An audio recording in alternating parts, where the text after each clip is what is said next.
Olá, você é muito bem-vindo aqui mais uma vez em nosso canal. Os assuntos sobre o fim do mundo te interessam? Aguçam a sua curiosidade?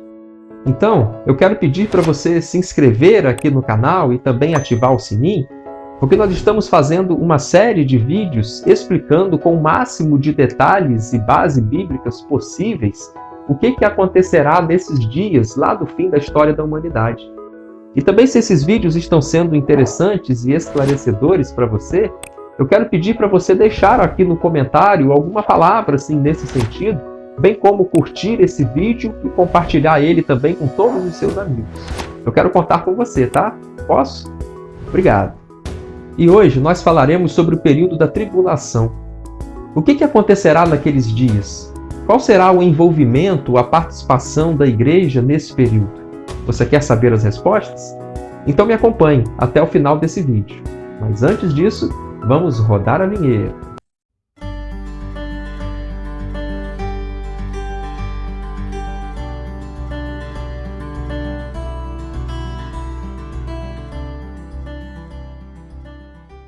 O período da tribulação será certamente o período mais difícil que a humanidade já passou.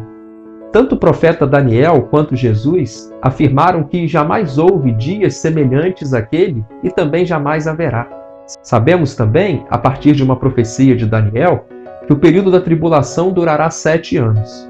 Esse profeta fala a respeito de 70 semanas, das quais 69 já foram cumpridas, faltando, portanto, apenas uma. E essas semanas de que ele fala não são semanas de dias, mas são semanas de anos. Portanto, essa semana que está faltando ser cumprida representa 7 anos. Será nesse período em que grande parte dos eventos descritos no Apocalipse ocorrerão.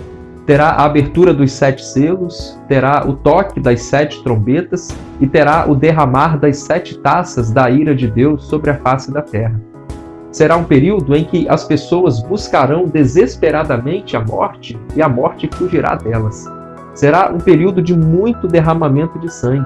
Será um período em que a natureza toda será mudada, será transformada e se manifestará por meio de várias catástrofes naturais. Será um período também em que a apostasia, o abandono às coisas de Deus, a blasfêmia contra o nome do Senhor serão como nunca antes vistas. E o que caracterizará ainda mais esse período da tribulação será a atuação do anticristo. A atuação do anticristo será caracterizada fortemente pela presença e manifestação de 2 pessoas, um líder político e um líder religioso. Esse líder político fará um acordo com Israel e trabalhará de forma a unificar todas as nações do mundo.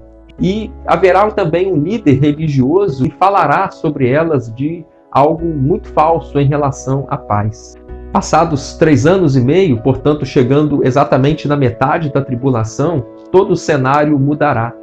Esse líder político mudará a sua faceta e a sua abordagem e se transformará então na besta, no anticristo declaradamente desta forma. E o líder religioso também mudará a sua abordagem e será a partir daquele momento um falso profeta.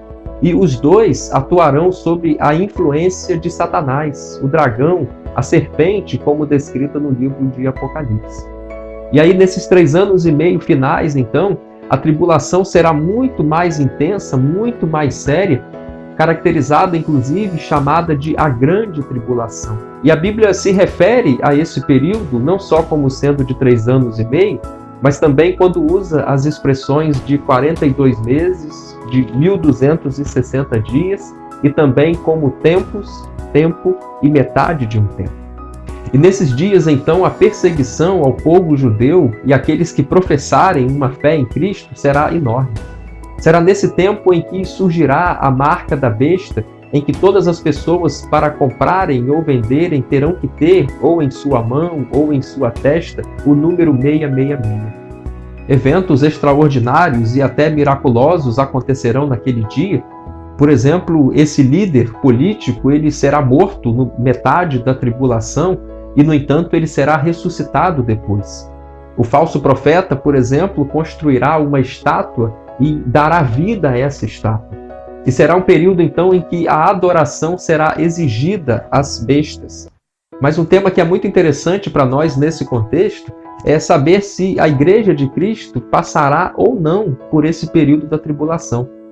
E aí a Bíblia ela deixa essa interpretação um tanto quanto aberta, tanto que existem pelo menos 3 linhas escatológicas diferentes para o sujeito entender como é que será a participação da igreja nesse período da tribulação. Existem aqueles que acreditam que o arrebatamento da igreja ocorrerá antes do período da tribulação. São chamados os pré-tribulacionistas. Há um outro grupo que acredita que a igreja participará da metade da tribulação. Estes são chamados de meso- ou mid-tribulacionistas. E há também aqueles que entendem que a igreja passará por toda a tribulação e o retorno de Cristo ocorrerá apenas ao final dela. E este grupo é chamado de pós-tribulacionista.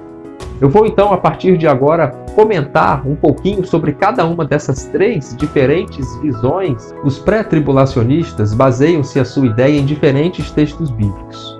Por exemplo, afirmações da palavra de Deus, tanto do Antigo quanto do Novo Testamento, em dizer que Deus ele tira o justo antes que a calamidade chegue e por conta de sua fé e por conta de sua perseverança, eles serão livrados da tribulação e não na tribulação. Outro argumento é que naquele período da tribulação, Deus desejará tratar apenas com a nação de Israel, pois aquele acordo das 70 semanas de Daniel são acordos específicos para a nação de Israel e para a cidade de Jerusalém. Portanto, a igreja não fará parte desse processo. Outro argumento é que nos primeiros 3 capítulos do livro de Apocalipse, por exemplo, a palavra igreja é mencionada 19 vezes. E a partir daí, a palavra igreja não é mais mencionada, voltando a ser citada apenas lá no último capítulo daquele livro. Então, durante todo o período em que o Apocalipse descreve a tribulação, a palavra igreja, a igreja em si não é mencionada em nenhum momento sequer. Outro argumento ainda dos pré-tribulacionistas é que a Bíblia diz que existe alguém na terra que impede a manifestação do anticristo. E quando esse alguém for retirado, o anticristo será finalmente manifesto. E é entendido perfeitamente que este que impede a manifestação do anticristo é o Espírito Santo de Deus que está aqui conosco, que está com a igreja. Portanto, para que o anticristo se manifeste, é necessário que o Espírito Santo seja daqui retirado. E o Espírito Santo só será daqui retirado quando a igreja o for. O outro argumento, nesse sentido, é em relação às várias profecias que existem na Bíblia, inclusive por parábolas contadas por Jesus, de que o seu retorno a essa terra será repentino e iminente. Porque se o retorno de Cristo ocorresse no meio ou no fim da tribulação, seria possível mais ou menos datar e especular até com alguma precisão quando se daria o retorno de Cristo. E se isso fosse possível, feriria então o cumprimento de várias profecias. Uma outra linha de interpretação, os mid- ou meso-tribulacionistas, eles pegam um texto de Paulo que diz que o arrebatamento da igreja ocorrerá ante a última trombeta.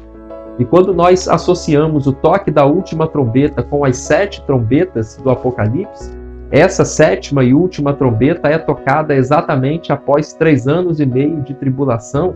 Um outro argumento desse grupo é em relação à descrição que aparece de 2 testemunhas lá no livro do Apocalipse, que após serem mortas, elas são arrebatadas, são levadas ao céu, e esse evento acontece também no meio da tribulação, e as 2 testemunhas são entendidas como se fossem figuras da igreja, que subiriam então no meio da tribulação.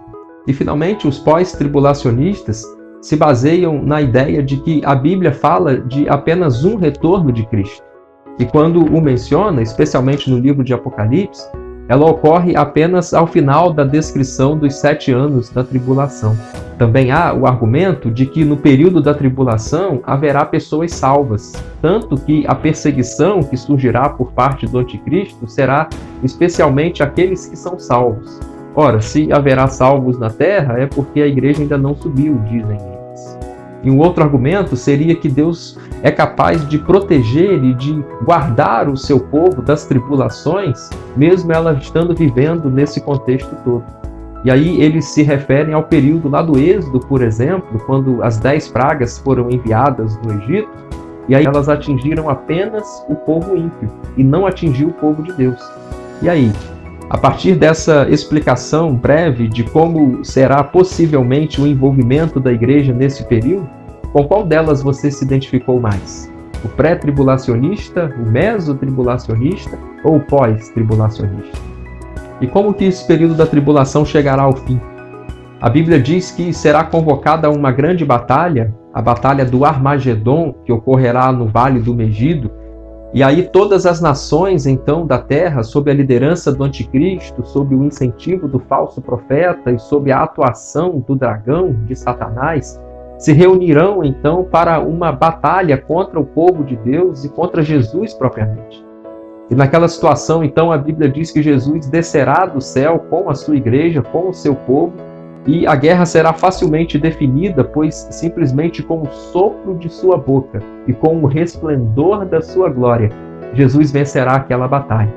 E aí o falso profeta e também o anticristo serão lançados no lago de enxofre, onde serão atormentados pelos séculos dos séculos. E Satanás será naquela ocasião preso, dando início assim ao milênio, que será a propósito o tema do nosso próximo vídeo. O importante disso tudo é termos a certeza de que de fato Jesus vai voltar.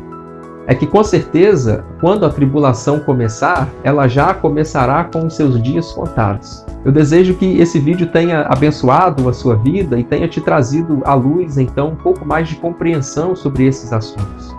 E vou pedir para você deixar aqui nos comentários qual dessas linhas de pensamento você gostou mais, com qual você se identificou. E eu vou esperar você no próximo vídeo para a gente continuar falando sobre esses importantes assuntos do final do mundo. Que Deus abençoe a sua vida, um grande abraço e até a próxima.